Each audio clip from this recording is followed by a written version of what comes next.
去除水果那个表皮残留的农药。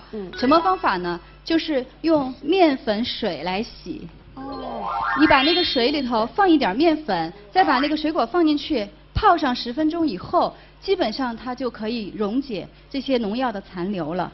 包括你洗蔬菜也可以啊。是。都用这个面粉水泡上10分钟。因为农药是酸性的，然后你用面粉水、淘米水或者什么这些碱性的去中和它，就能把农药残留去除掉了，对吧？是的，并且无论是用面粉水还是用米水，其实都是中和它的。淘米水也是可以的。对，都是中和它的酸性。是的，对。所以你要去我们家厨房，你发现那个水池旁边没有什么洗涤精什么东西，就一盘面粉。洗菜也用它，洗水果也用它。